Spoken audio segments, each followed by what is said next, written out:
Hola, buenas tardes, ¿cómo están? Les damos la bienvenida a este espacio del Instituto de Estudios Judiciales, a este segundo encuentro de charlas sobre derechos humanos y diversidad sexual que hemos organizado desde el Instituto, conjuntamente con la Federación Argentina de Lesbianas, Gays, Bisexuales y Trans, la FART. Así que hoy tenemos nuevamente, agradecemos la exposición que vamos a estar escuchando a Flavia Masencio, en representación de la FACT. Y bueno, atentamente vamos a estar acá escuchándote, Flavia, así que esta vez sin presentación, ya el otro día la conocimos un poco más, así que te escuchamos acá, este espacio es tuyo. Gracias Camilo, gracias Fernando. Voy a compartir nuevamente pantalla y hago un breve repaso de lo que hablamos la semana pasada. ¿Está?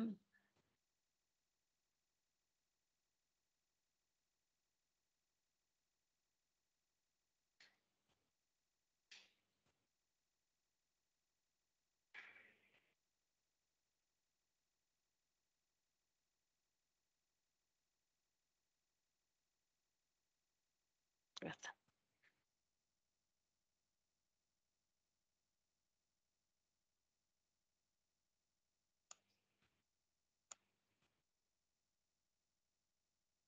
Ah,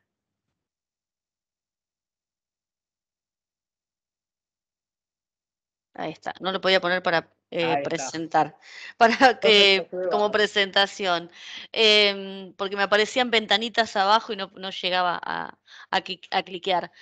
La semana pasada habíamos hablado de diversidad sexual en general, habíamos hablado de las identidades, habíamos hablado de por qué hablamos de diversidad sexual, qué significa, que hay tantas formas de vivir la sexualidad y de sentirla como personas existimos, y que hay una que se presenta como la hegemónica, como la normal y sana, entre comillas, y que quienes rompemos esa heteronorma, tenemos violencia, sufrimos discriminación, sufrimos todo tipo de violencia sin discriminación, y habíamos visto incluso un video de testimonios narrando todos esos ámbitos de violencia.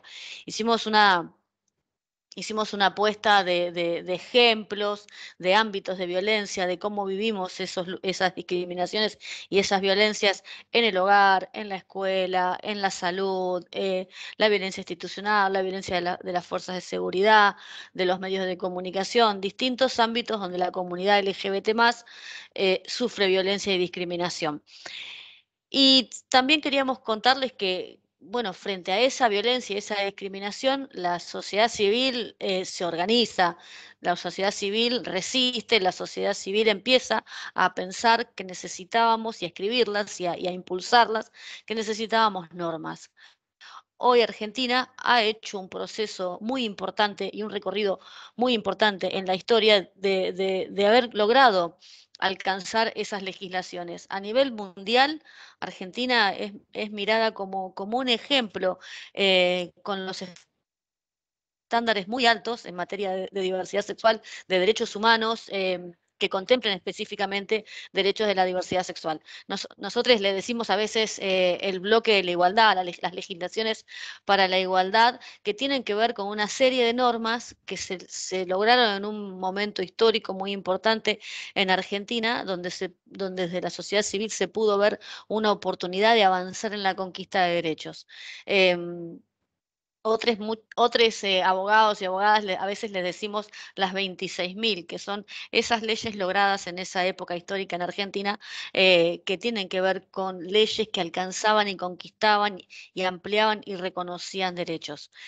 Una de las leyes importantes y que ha sido una bisagra en la lucha del movimiento LGBT en Argentina es el matrimonio igualitario, sin duda. Y ahí decimos el mismo amor, los mismos derechos, con los mismos nombres, porque tiene que ver justamente con que queríamos eso, los mismos nombres.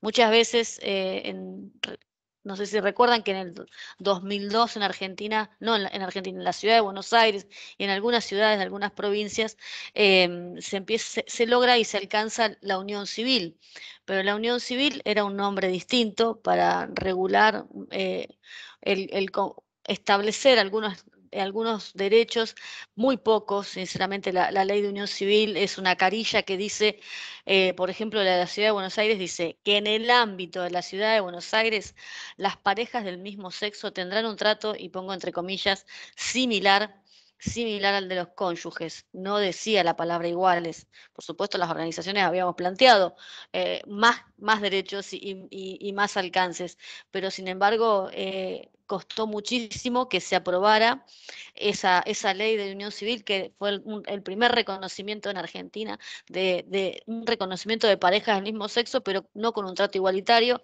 y por supuesto no había derecho a herencia, no había derecho a las inscripciones de nuestros hijos, por ejemplo. Tenía solo que ver con el permiso en la obra social para que sea una persona de tu familia que esté reconocida en la obra social, y tenía que ver con que, por ejemplo, podías pasar a ver a tu compañero o tu compañera si estaba en terapia intensiva o o podías tomar alguna decisión en cuanto a su salud.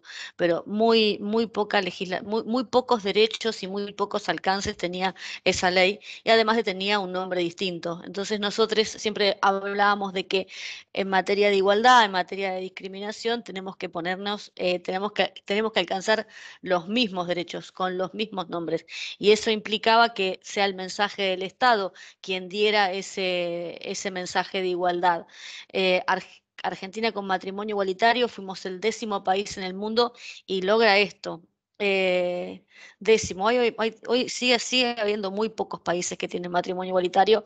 eh, Argentina es el 10º, el primero en América Latina, el segundo en el mundo que permite el matrimonio a turistas, y la primera vez que sentíamos que era el Estado quien nos reconocía iguales ante la ley, que teníamos los mismos derechos con los mismos nombres, que no teníamos ninguna institución especial distinta con otro nombre porque éramos parejas igualitarias o éramos como parejas del mismo sexo. Hubiera sido muy difícil trabajar contra la discriminación si hubiéramos tenido un instituto jurídico diferente, y el mensaje del Estado hubiera sido otro. Muy difícil trabajar de esa manera. Después de matrimonio igualitario, otra de las legislaciones súper importantes para nosotros fue la ley de identidad de género. Hay eh, una coyuntura que me gustaría poner en contexto, por eso hablamos del contexto político, nacional e internacional de la ley de identidad de género. Cuando se aprueba matrimonio igualitario, esa mañana, entre las 3, 4 de la mañana, no sabíamos si íbamos a tener los votos, no se sabía, había rumores que iban para un lado, para otro, había 5 votos que iban para un lado, para otro, y la verdad que fue muy difícil saber y no teníamos certeza. Em, por muy pocos votos se ganó la ley de matrimonio igualitario, se pudo alcanzar esa legislación, con una coyuntura política donde se hizo mucho para que sea posible, pero con mucha lucha en contra también. Y se gana por muy poquitos votos. Por 5 votos se gana nada más matrimonio igualitario. Ahora bien, 2 años después, la ley de identidad de género, que por ahí era más difícil de explicar, era más difícil de poner en contexto, más difícil de acompañar, em, esa ley se vota en el Senado de manera unánime. Ningún senador o senadora votó en contra de la ley de identidad de género. Por eso hablo y hablamos siempre de que es un contexto favorable en Argentina, después de haber logrado matrimonio igualitario, alcanzar esta legislación. Las leyes que había anteriores a la ley de Argentina de identidad de género eran leyes muy inhumanas realmente. Ayer estaba leyendo justamente que los Países Bajos pidieron disculpas. Holanda pide disculpas por la ley de identidad de género que tenía, que obligaba a las personas trans a esterilizarse para hacer los cambios registrales, por ejemplo. La ley sueca también fue una de las primeras leyes de identidad de género que en los años 70, en el 72, la ley sueca, también tenía esa previsión, que hasta se pedía la esterilización. Las personas hacían sus cirugías las cirugías de reasignación de sexo y de ahí en más podían acomodar o adecuar sus documentos y tenían el reconocimiento a la ley, a la identidad de género. Entonces estaba absolutamente asociada a la identidad, a su genitalidad y a su cuerpo, y se sometían a ese tipo de tratamientos, de diagnósticos médicos, quirúrgicos, psiquiátricos.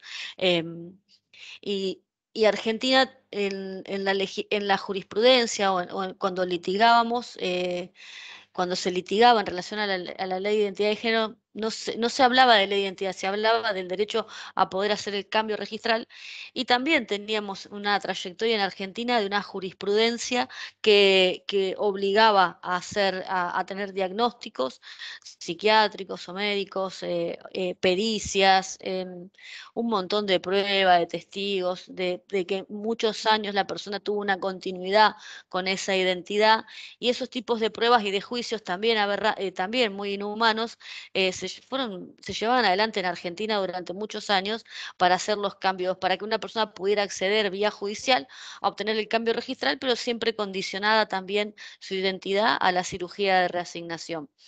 En la ley argentina cambia todo ese paradigma. Era muy importante la organización, las organizaciones de la sociedad civil, los antecedentes normativos que se empezaban a tener. Había antecedentes en materia de educación que permitían que las personas trans pudieran cursar y se les respetara la identidad autopercibida, sin necesidad de hacer no había ley, así que solamente hacían una declaración jurada y se les respetaba esa declaración. En materia de salud también se empezaron a gestar antecedentes que se les respetara la identidad autopercibida a las personas trans, y las fuertes organizaciones que trabajaron y presentaron proyectos de ley. Desde el 2000, ATA presentó su proyecto de ley en el 2007 por la Ley de Identidad de Género junto con la Federación Argentina LGBT, y en el 2012 justamente en ese año, cuando se estaba ya en debate la ley de identidad de género, se crea un frente por la identidad de género. Los discursos que tenían que ver con por qué era necesaria esa legislación, tenía que ver básicamente con la continua y sistemática violación de derechos humanos de personas trans. Al día de hoy, y repetíamos ese argumento en el 2010, 2011, la población trans en Argentina y en América Latina y el Caribe tiene una expectativa de vida de 35, 40 años. Esos números se siguen reflejando hoy, lamentablemente. Explicábamos estas continuas violaciones. Recuerdan que la charla pasada habíamos hablado de la expulsión de sus hogares a muy temprana edad, de la expulsión y la violencia en todos los ámbitos, en el ámbito educativo, con las fuerzas de seguridad. Y bueno, eso permanentemente lo vive la población trans, y lo vivía, y lo explicábamos, y eran los ejes del discurso: entender el derecho a la identidad de género como una llave de acceso a los demás derechos, como el reconocimiento del Estado de la identidad de género de las personas para poder acceder al sistema educativo, a la salud, a tener realmente las políticas públicas del Estado que hasta este entonces siempre vivían excluyendo. El derecho a la libertad, a la autonomía de nuestros propios cuerpos, a tomar decisiones sobre nuestros propios cuerpos, fueron los ejes de la argumentación de por qué se necesitaba una legislación, pero más que nada la necesidad de explicar que las personas trans tienen una expectativa de vida muy baja. Em, una ley que también nos atravesó en el 2010, y por eso también se utilizó mucho en el debate por la ley de identidad de género, es la ley de salud mental, que expresamente prohíbe que se realicen diagnósticos psicológicos basados en la orientación sexual o la identidad sexual de las personas. ¿Y por qué hablamos de ley de salud mental también? Para despatologizar la prohibición de que se realicen diagnósticos basados en nuestra elección sexual o identidad sexual, tiene que ver con que no se nos trate más como enfermos o enfermas, como enfermes, como decíamos en la charla anterior. La patologización ha sido una estrategia que se ha usado siempre para violentarnos.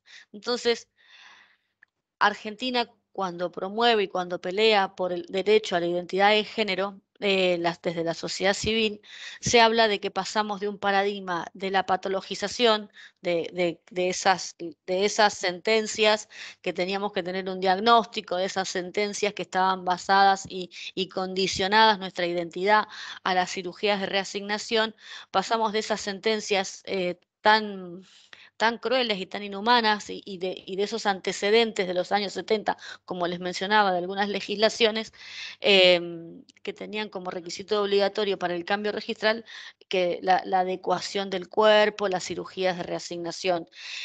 Pasamos de todo eso a un paradigma de derechos humanos, a un paradigma donde lo importante es decir y valorar la mera expresión de voluntad de la persona y el reconocimiento de su identidad per se, sin considerar ninguna enfermedad, sin considerar una patología, sin condicionar a requerimientos que hasta ese entonces, te hablo hasta el 2012 en Argentina y en el mundo, seguían siendo condicionantes del derecho a la identidad de las personas trans.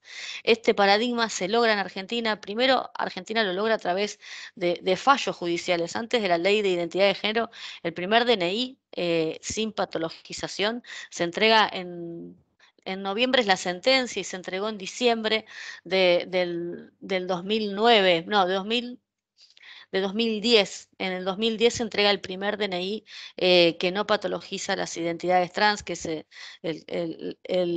el fallo de Florencia Trinidad, Trinidad es el apellido, se la conoce como Florencia de la B. Se habían iniciado campañas de amparos por el derecho a la identidad de género eh, que no tenían, que pensados desde los paradigmas de derechos humanos sin patologización, y esos amparos fueron muchos, fueron más de 100 en todo el país, y uno de los que logró una sentencia favorable inmediatamente fue el de Florencia Trinidad, que fue el primero que es una sentencia muy corta en el que prácticamente se le reconoce el derecho humano a la identidad de género. Por eso hablo del 2010, fue uno de los primeros DNIs otorgados sin patologización. Luego viene y se logra esta ley, la ley 26743, pero antes de la ley hubo alrededor de 50 sentencias en todo el país con este paradigma de derechos humanos. La ley reconoce a toda persona el derecho a la identidad, a su libre desarrollo conforme a la identidad, a ser tratada de acuerdo a la identidad de género y a ser identificada de ese modo en todos los instrumentos que reflejen y que deba acreditar su identidad y su imagen.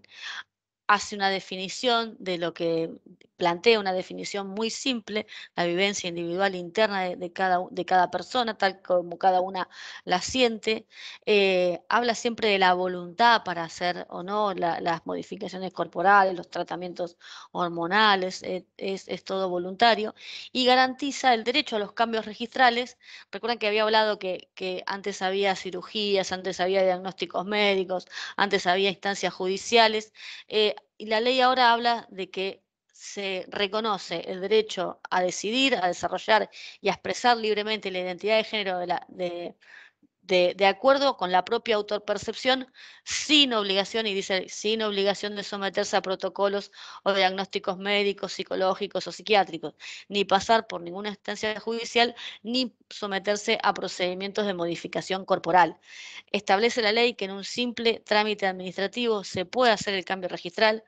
Lo único que va a cambiar en esa partida de nacimiento es el nombre de pila y el sexo género que asignaron al momento del nacimiento. Hasta hace muy poco lo podíamos cambiar por el femenino masculino y ahora podemos agregar una X también. Tenemos un DNI no binario que otorga ese derecho, que podamos hacer también los cambios registrales, podemos elegir femenino, masculino o la X. Es lo único que va a cambiar en el documento, en esa partida de nacimiento. Los datos filiatorios siguen siendo los mismos, el número de documentos sigue siendo el mismo, la fecha de nacimiento sigue siendo la misma, las huellas digitales, por supuesto, hay una continuidad de la persona jurídica y también se establece la propia ley la confidencialidad. Entonces, esa partida de nacimiento originaria, donde se asentó alguna vez tu nacimiento, queda inmovilizada, queda reservada en el registro civil y solamente la puede pedir la persona interesada.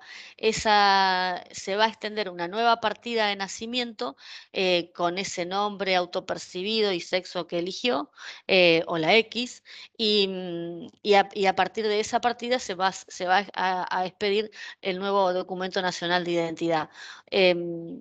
Es decir, que también se prevé esa confidencialidad. Ese es el tratamiento, ese es el procedimiento del cambio registral.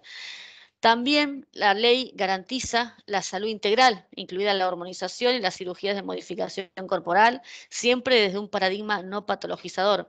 Argentina se convierte así en la primera ley de identidad de género del mundo que no patologiza las identidades trans. Es la primera, marca este antecedente del cambio de paradigma de la patologización a los derechos humanos, y sigue siendo una de las mejores leyes de identidad de género del mundo. Le siguieron unas cuantas legislaciones, unas cuantas, digo pocas, normal, me sobran los dedos de una mano, pero, pero sigue siendo Argentina la más amplia.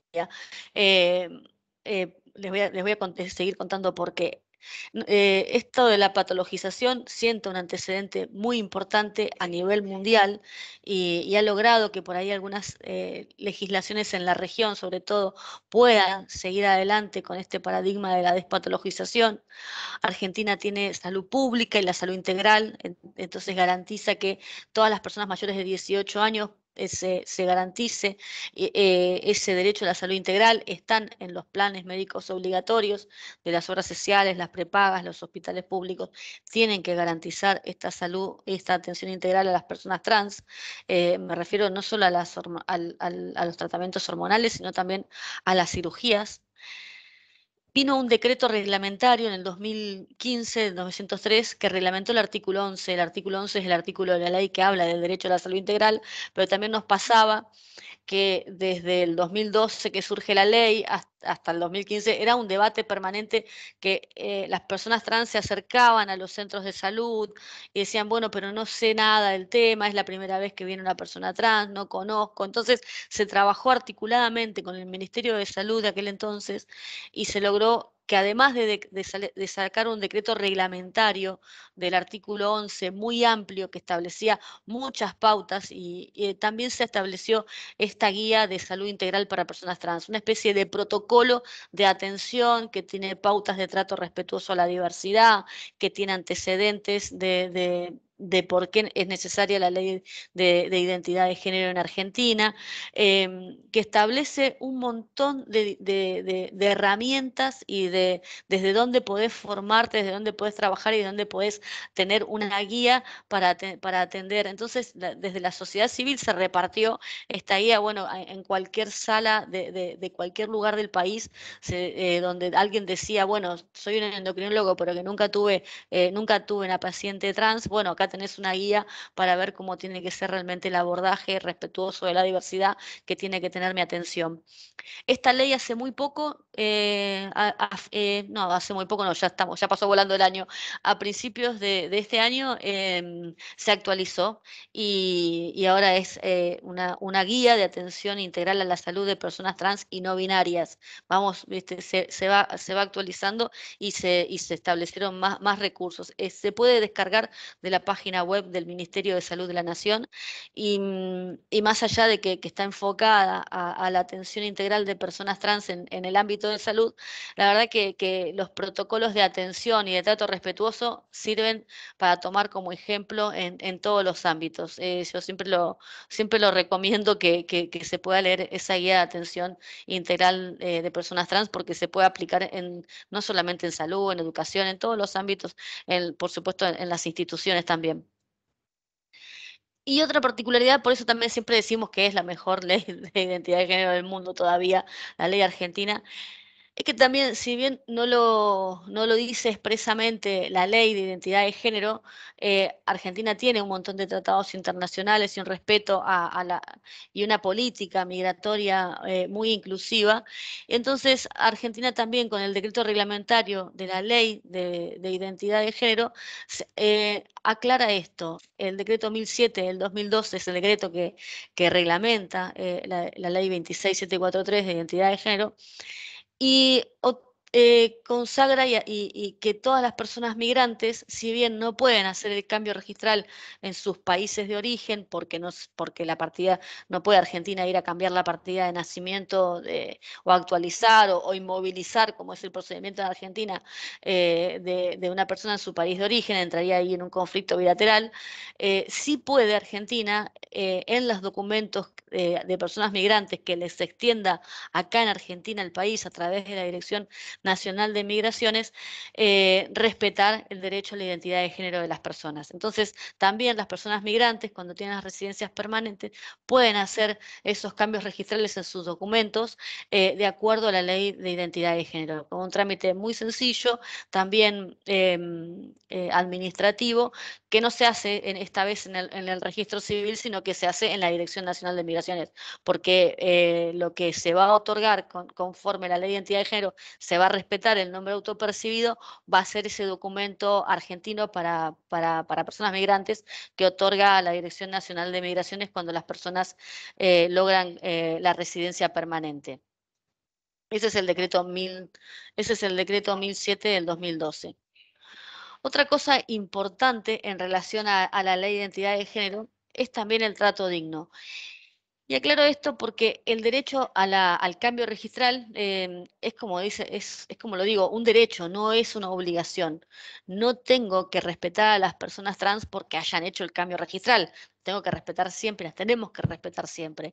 Y el trato digno, así como lo dice en esa filmina, deberá respetarse la identidad de género adoptada por las personas, en especial en niños, niñas y adolescentes. Dice especialmente la legislación que tiene que respetarse en niños, niñas y adolescentes que utilicen un nombre de pila distinto al consignado en el documento.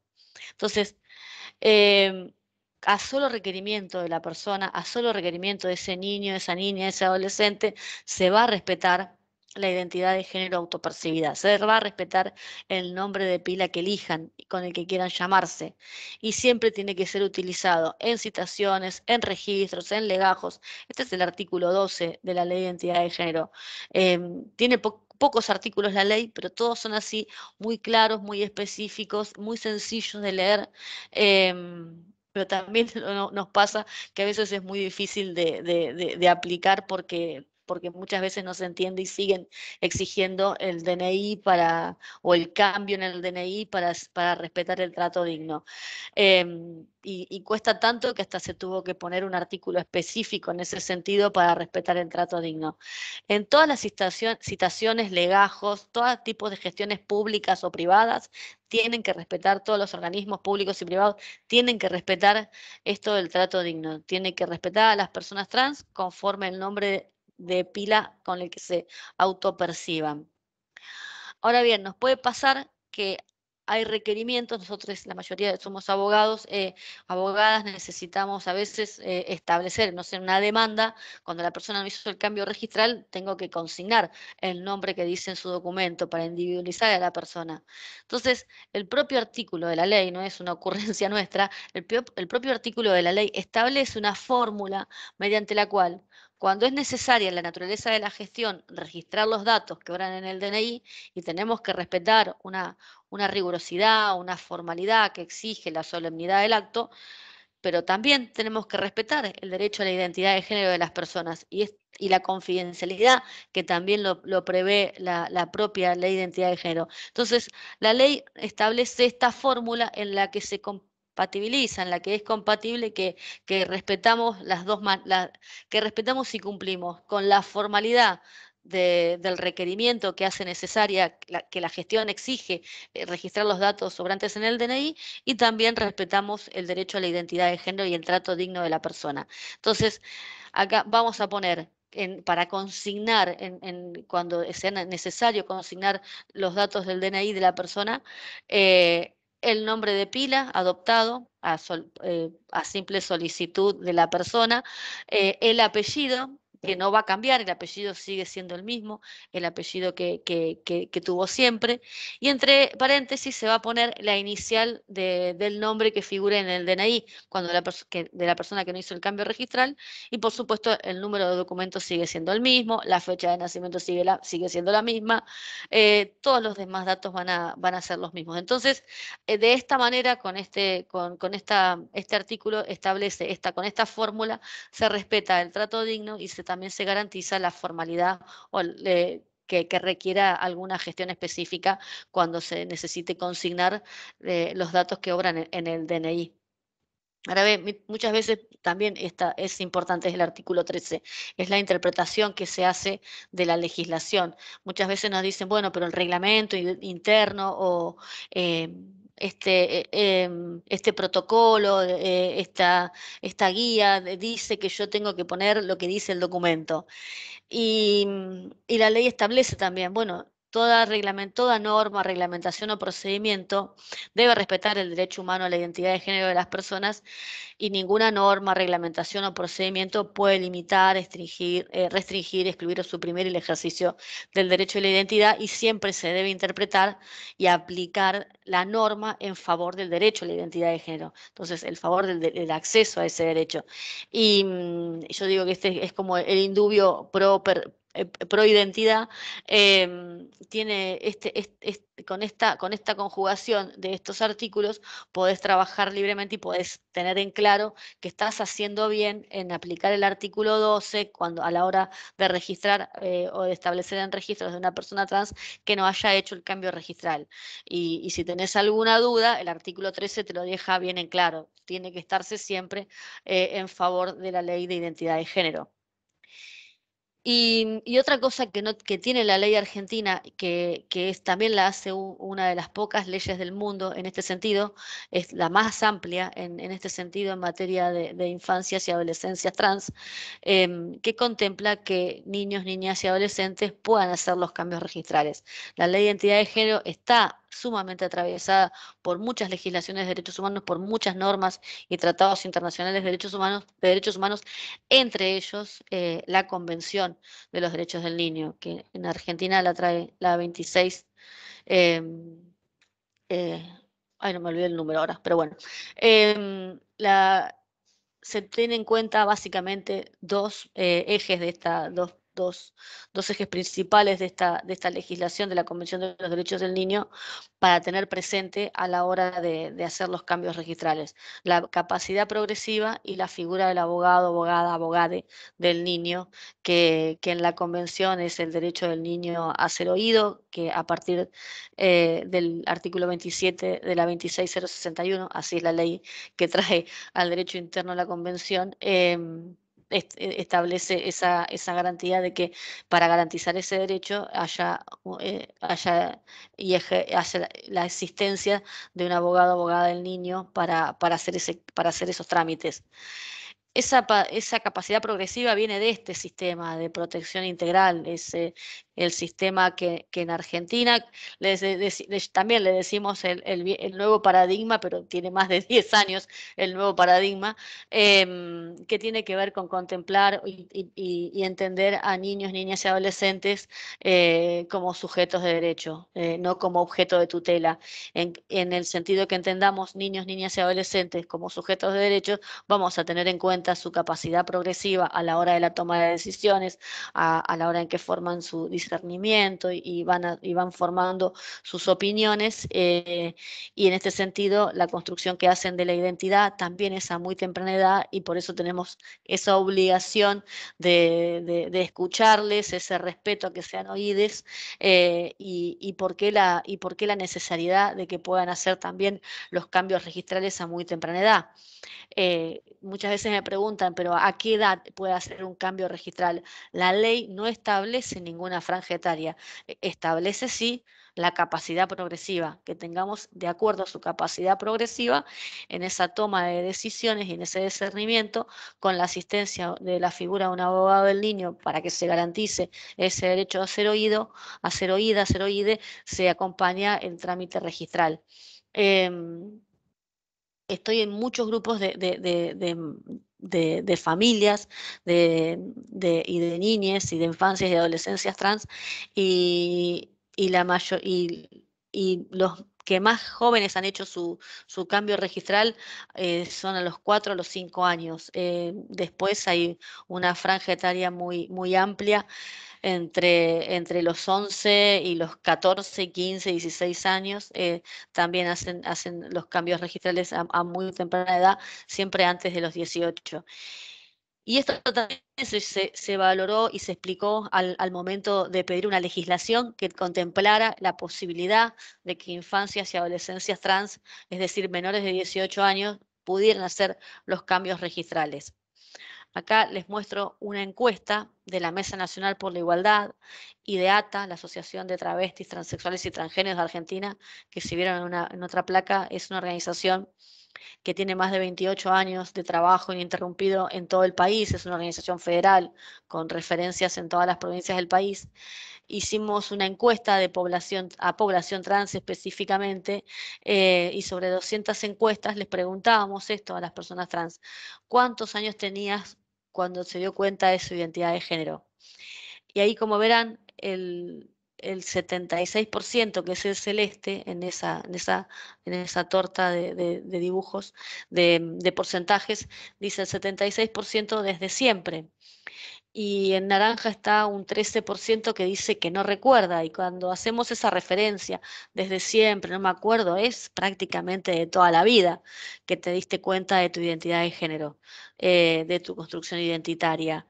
Y ahora, cuando les preguntamos, ¿a qué edad expresaste socialmente esa identidad? Y acá sí se acordaban todas las personas. No sé si se acuerdan el video anterior que explicábamos, de que a muy temprana edad empiezan a hacer su construcción identitaria. Todas las personas, todos hacemos nuestra construcción identitaria a muy temprana edad. Y ahí el 31% se acordaba que era antes de los 12 años. ¿Se acuerdan? Porque socialmente es difícil esa salida lo que llamamos la salida del closet, salir y contar y expresar socialmente tu identidad de género autopercibida. Muchas veces sufrís violencia, muchas veces se vive un hecho que te vas a acordar para siempre. Entonces siempre se acordaban cuando lo habían hecho. Y ahí el 43% en naranja dice que entre los 13 y los 17 años se animaron a hacer, a expresar socialmente esa identidad. Entonces también un porcentaje muy alto está hablando de más de casi el 80% de las personas expresó socialmente su identidad antes de los 18 años. Y eso justifica por qué es importante que la ley prevea y que este derecho también, porque vuelvo a insistir, es un derecho, no es una obligación, que es un derecho que puedan acceder niños, niñas y adolescentes a hacer esos cambios registrales. La solicitud en el artículo 5 de la ley tiene un procedimiento distinto. A los cambios registrales, mayores de 18 van directamente al registro civil y hacen los cambios registrales expresando su mera expresión de voluntad. En cambio, en niños, niñas y adolescentes tiene que ir acompañados de sus representantes legales. Ahí tiene que haber una expresa conformidad del niño, niña y adolescente, y tiene que estar la figura del abogado o abogada del niño para que se garantice ese derecho a ser oído. Cuando alguno de los progenitores o representantes legales no quiera o no acompañe el cambio registral, se puede recurrir a una vía sumarísima, a una acción judicial, para que se otorgue esa autorización judicial. Y acá también entra a jugar, para hacer ese juicio, el abogado o abogada del niño. Ahora bien, estas legislaciones, yo traje un resumen muy chiquito porque tenemos poco tiempo, pero tampoco quería aburrir mucho. Em, También está la ley de reproducción médicamente asistida, que garantiza que todas las personas mayores de 18 podamos acceder a esas técnicas y a esos avances científicos para tener una familia, y también están incluidos en el plan médico obligatorio, es decir, que establece una gratuidad para que podamos acceder a todos esos tratamientos, y también específicamente contempla la diversidad, la ley de reproducción médicamente asistida, y, y establece claramente que no puede haber una discriminación basada en orientación sexual o identidad de género de las personas. La ley de servicios de comunicación audiovisuales también garantiza un capítulo entero, y por eso muchas veces hacemos las denuncias en las defensorías del público, porque tenemos esa ley que garantiza que no haya discriminación hacia la población LGBT+, con capítulos específicos. La reforma al Código Penal con la ley de femicidios establece un agravante específico para crímenes de odio hacia población LGBT+. La reforma al Código Civil y Comercial también hoy contempla nuevos derechos y reconocimientos a nuestras familias, con un lenguaje sumamente inclusivo en relación a la diversidad, y también permite que podamos tener el reconocimiento de nuestros hijos e hijas de manera igualitaria. Hay un montón de avances en materia de igualdad. Después del matrimonio igualitario, casi todas las legislaciones que hablaban de conquistas, de reconocimientos de derechos, tienen un capítulo específico que habla de diversidad sexual, y que habla de protección de derechos a la población LGBT+.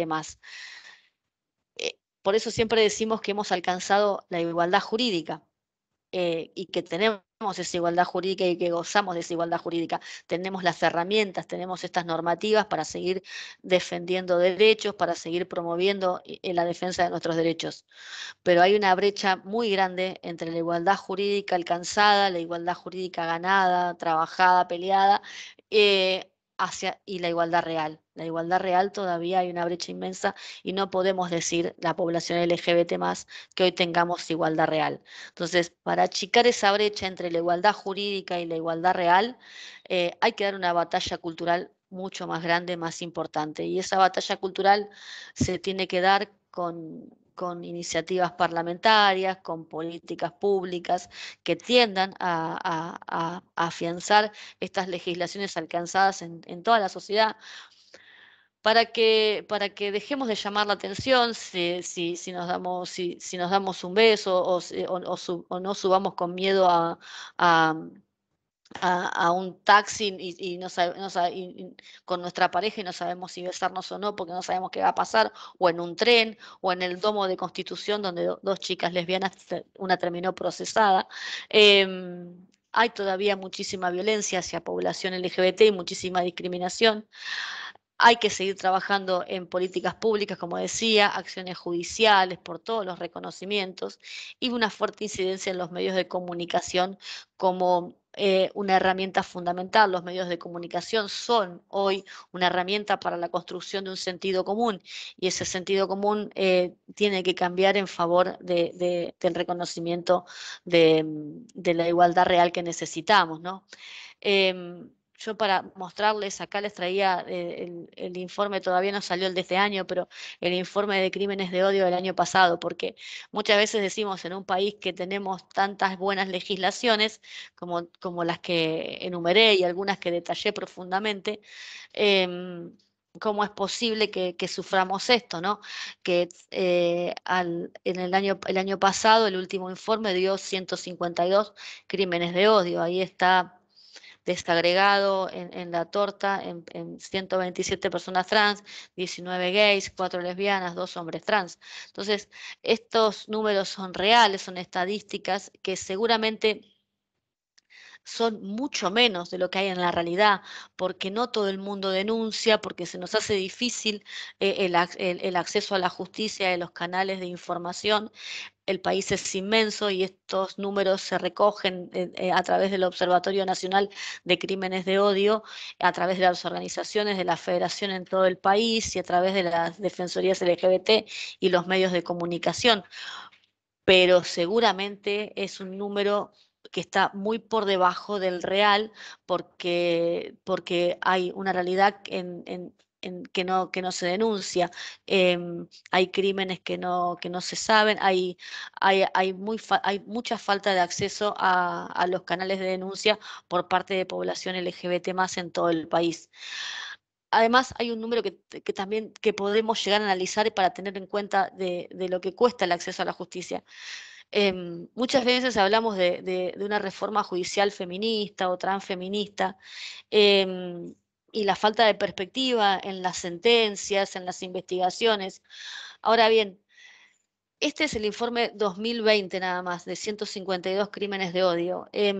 Nosotros empezamos a hacer, desde la Federación y la Defensoría LGBT, empezamos a recopilar y hacer estos informes de crímenes de odio anuales desde el 2016.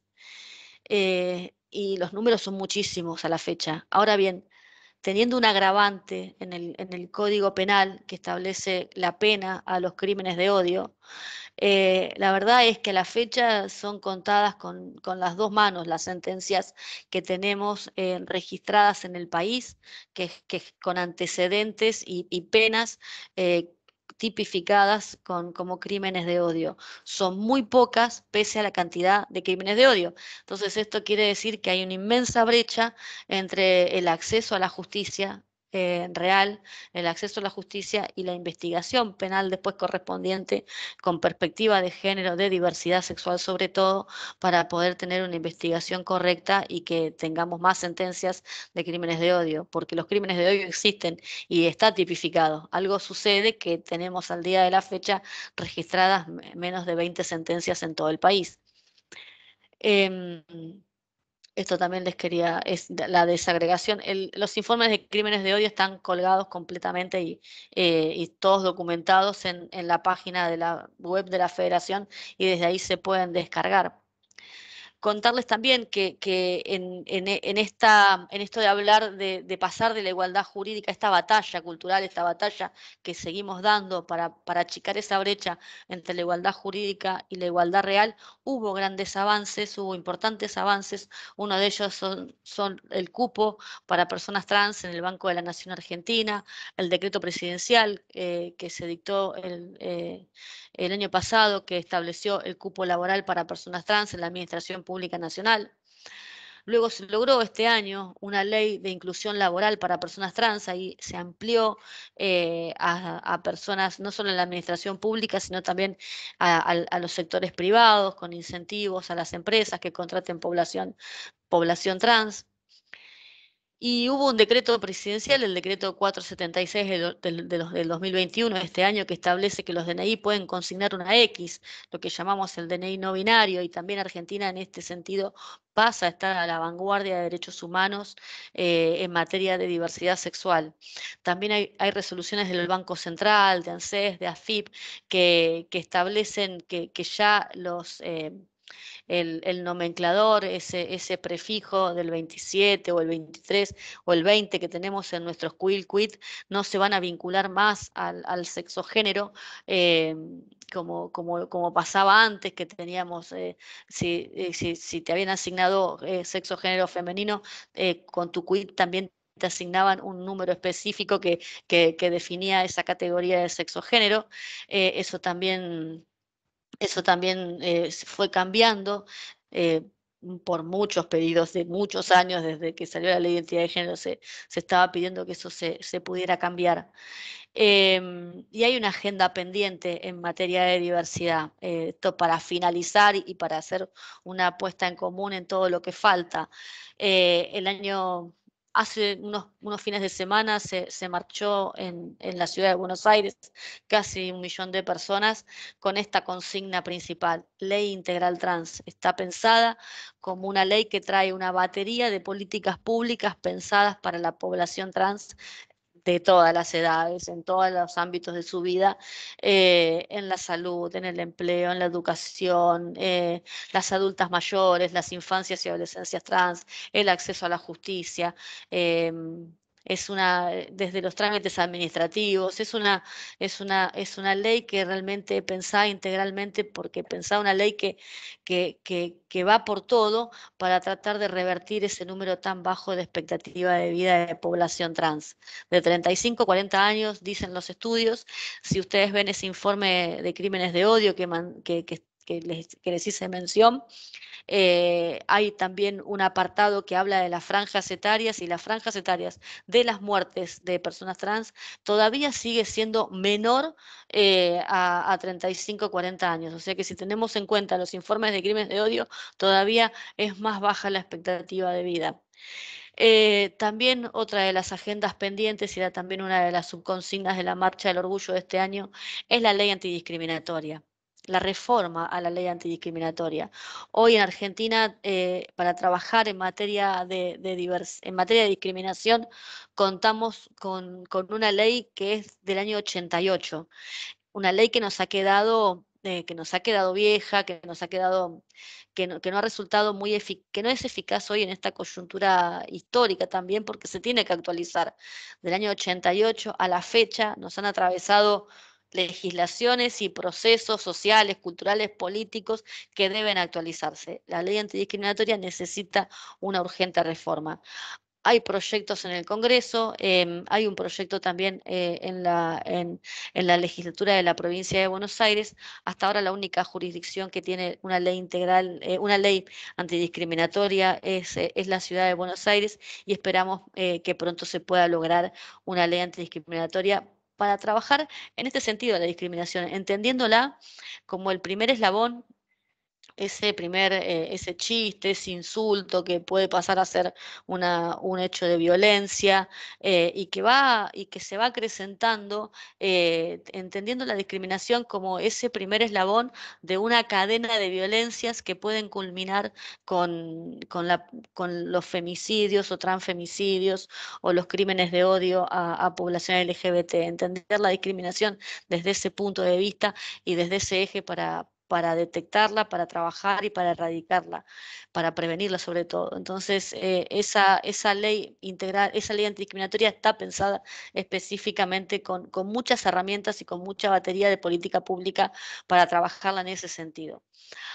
Hay proyectos más ambiciosos, más difíciles, que puede ser el de quitar el sexo género de los DNI, pero también en una coyuntura donde el presidente de la Nación, por decreto, saca un DNI no binario, también entendemos que es un momento oportuno para hacer este abordaje y solicitar y seguir insistiendo con poner en debate ese proyecto, que también habla de la no asignación compulsiva, sobre todo pensando en personas intersex, que muchas veces los protocolos médicos establecen inmediatamente intervenciones quirúrgicas que son más intervenciones estéticas que de salud. Entonces, la ley también prevé la prohibición de la asignación compulsiva en ese sentido de los cuerpos de personas intersex. Hay más agenda pendiente, también se pide una nueva ley de VIH, ITS, hay más legislaciones que en materia específica de diversidad se están trabajando y se están pensando. Y también hay hoy una agenda pendiente en relación a qué sucede con todas las resoluciones que tienen que hacer operativo el DNI no binario, el impacto que va a tener el DNI, la X, el DNI no binario, en todas estas legislaciones que acá se las resumo. Y yo tanto a Francisco como a Camilo les dejo el PowerPoint para que sirva de ayuda a memoria y que sirva como insumo, pero la verdad es que todo se está actualizando, y creo que como hablábamos al principio, voy a dejar de compartir para la conclusión. No sé cómo dejo de compartir. Em, ya está. Dejé de compartir. Em, como, como hablábamos al principio, esto es la foto de hoy. En materia de diversidad sexual, estamos en un momento de bisagra muy importante y muy significante por todas estas legislaciones que se están actualizando. Todavía hay plazo para actualizarlas del DNI no binario.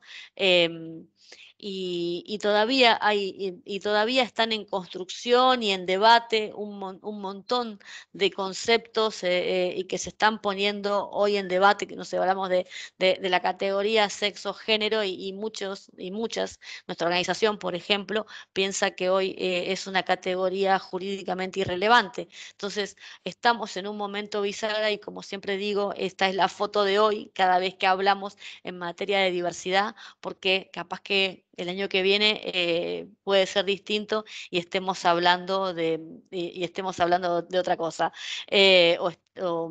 O ya tengamos una ley en Argentina que quite el sexo género de todos los documentos. Puede llegar a pasar, puede llegar a pasar.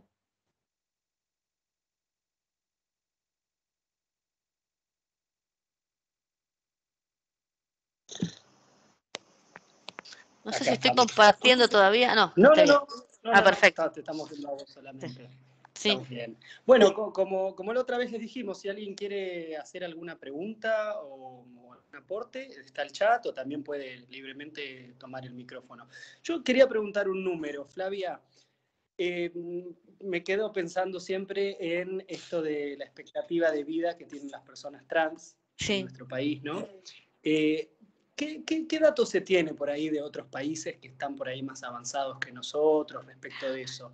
Digo, respecto de las posibilidades que tiene esta parte de la población. ¿Mejora la situación cuando se accede a la educación, al trabajo, a la Sin duda salud? mejora. Estos números se repiten en América Latina y el Caribe, em, donde todavía nosotros, como Argentina, está en mejor posición que muchos de América Latina y el Caribe. Lamentablemente, Brasil tiene unos números horrendos en materia de crímenes de odio también y registros de muertes. Em, si bien Argentina tiene una ley maravillosa, no, lo que sucede es que muchas veces cuando migran de acá a Argentina, se migra para estar en mejor calidad de vida, las personas trans muchas veces viajan a Europa. A ejercer el trabajo sexual, eso es lo que nos refieren. Hace muy poco estuvimos haciendo una consultoría y las entrevistas me manifiestan eso. Em, esa es la información que tengo, no la tengo escrita porque son entrevistas de consultorías, eh, pero no sé si tienen los mismos registros que tenemos nosotras. Tendríamos que preguntarle a, no sé, a Kogan, a organizaciones que ahora son, Kogan ahora, por ejemplo, en España está presidida por una compañera trans. Preguntarles justamente cuál es la expectativa de vida de la población trans en Europa o en otros países, en otros continentes. Acá es muy baja.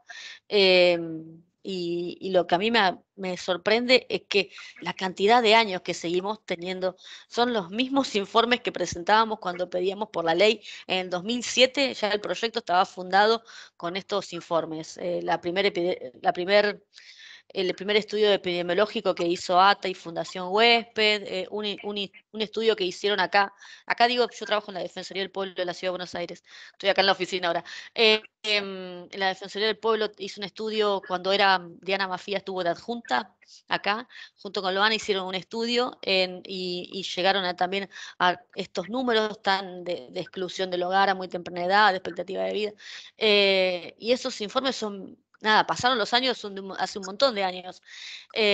Y hace muy poco leí otro en el contexto COVID, que se hicieron muchos estudios, incluso de organismos internacionales, de PNUD, de ONU-SIDA, y arrojan los mismos números.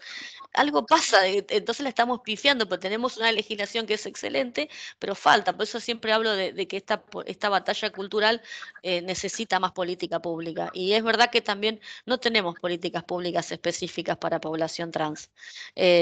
Nosotros acá en Buenos Aires, cuando vamos a hacer no sé, los subsidios habitacionales, por ejemplo, tenés todas las categorías, ¿viste? Tenés las prioridades para personas con discapacidad, madres o padres con muchos hijos, categorías, viste, de otros grupos vulnerados por la discriminación, pero no hay población trans. Entonces queda como una persona soltera, con una franja etaria que se presume que tiene capacidad laboral. O activa laboral, y no es así. Entonces, no se tiene una política pública específica para traer. Este es un ejemplo, por ahí muy gráfico, pero no existió. Sí existió durante la pandemia que se lograran algunos programas, pero también con mucha incidencia de las organizaciones y mucha incidencia política en desarrollo social de la nación. Se pidió que programas que ya existían se ampliaran y permitieran el ingreso a población trans, como lo que se llama potenciar trabajo. Algunos de esos programas hoy podemos decir que se transformaron en una política pública, pero no es una política pública específica. Ya existían, se esforzó, porque justamente en una dirección de desarrollo trabajaba una compañera trans, y a través de Ornella Infante, que desde el INADI, y Vanessa Cufré desde Desarrollo, y a instancias de estas organizaciones, de la Federación y ATA, se pidió mucho que se incluyera a población trans. Entonces se logró eso. Y el cupo laboral que estableció el presidente el año pasado durante la pandemia, se transformaron en políticas públicas específicas que venían siendo un reclamo histórico, pero había muy poco, sinceramente, desde 2012 a la fecha. Sí. Por eso Pues se necesita más allá una ley integral. Sí. de las gestiones del gobierno, en este caso este gobierno de turno, Sí, está por ahí el acompañamiento de la sociedad, que también es tan sí. necesario cuando ante planteo de todos estos avances. Yo digo que son el puente siempre, es como es el puente entre la sociedad que necesita, ¿viste? Entre el territorio y la política pública, porque hay una realidad que la población nuestra nos pasa por ser LGBT, no se acerca muchas veces a los organismos de Estado, al propio Estado, porque ha sido históricamente expulsada.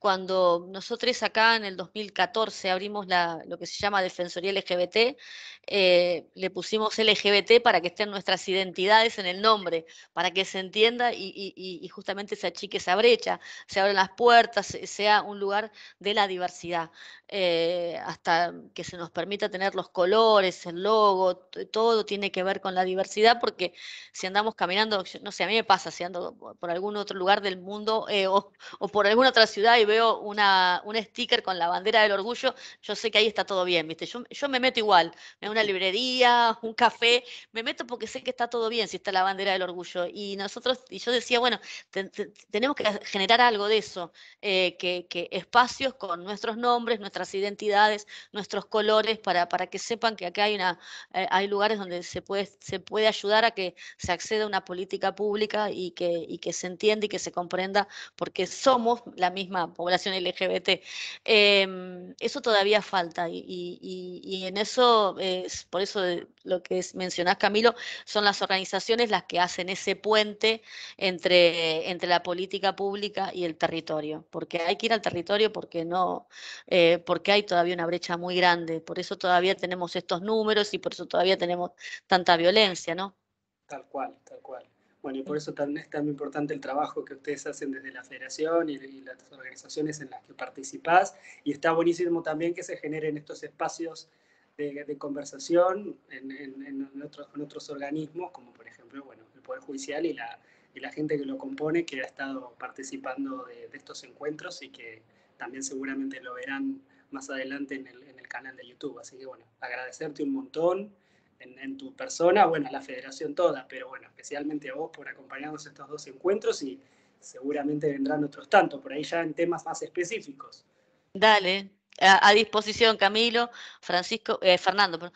Muchas gracias por la predisposición, nada, por la onda, por el feedback, y seguramente vamos a estar pensando algunas otras acciones para el Sumando año que viene. propuestas para Claro, el y próximo año. gracias sin duda, porque esta batalla cultural es re importante, esta difusión y esta promoción que podemos hacer. Así que les agradezco enormemente y estamos en contacto.